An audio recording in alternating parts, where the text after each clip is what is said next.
Eminem has a few things to get off his chest, namely the anchor known as Slim Shady, his alter ego birthed on 1999's The Slim Shady LP, and its cartoonish lead single, My Name Is. That persona represented a significant portion of the Detroit rapper's career, notably his bouncy 2000 smash single, The Real Slim Shady. But with his 12th studio album that arrived Friday, The Death of Slim Shady, Coup De Grâce, Eminem lands the proverbial death blow amid 19 tracks, including 3 skits and a scene-setting opening. With his trademark combination of rhyme-dropping dexterity, decidedly unpolitically correct references, and crass humor, he's a lyrical pugilist throughout, except when he turns misty-eyed dad rapping about daughter Haley Jade and salts his insults with sarcasm. Eminem has described the album as needing to be heard from start to finish in order to fully grasp the narrative arc of Slim Shady's demise. This approach allows the listener to experience the slow unraveling of the Slim Shady persona and better understand why Eminem ponders over the stalking beat of evil. Who's to blame for my screwed-up brain?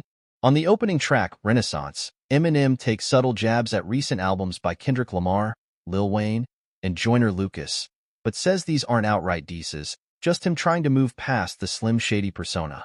However, that persona still airs grievances about pronoun use, transgender people, and people with disabilities throughout the album, making it unclear at times whose voice is spewing the vitriol, Eminem's or Slim Shady's.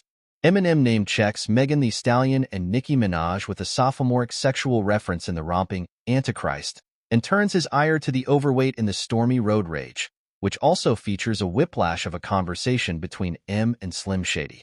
Those who anticipated Guilty Conscience 2 will appreciate the numerous callbacks to that era as Eminem seesaws between thoughtful and offensive.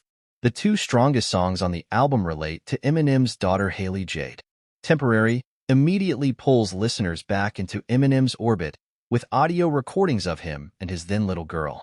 As the lovely piano-based song unfolds, Slim Shady implores his daughter, who recently married in real life, to be strong, while assuring her he is still her rock, even though he's gone. The closing track, Somebody Save Me, features Eminem exposing his vulnerability as he apologizes to all his kids and laments his years wasted to drugs. Musically, the production on The Death of Slim Shady, Coup De Grâce, is dark and brooding, matching the introspective tone of Eminem's lyrics. There are nods to his earlier work, like the callbacks to Guilty Conscience, but the overall sonic palette is more mature and grapples with heavier themes of mental health, addiction, and fatherhood. While The Death of Slim Shady, Coup De Grâce, has received a mixed critical reception, with some praising Eminem's artistic ambition and others criticizing the uneven execution, it is undoubtedly a bold and introspective entry in the legendary rapper's discography as he wrestles with his most iconic persona.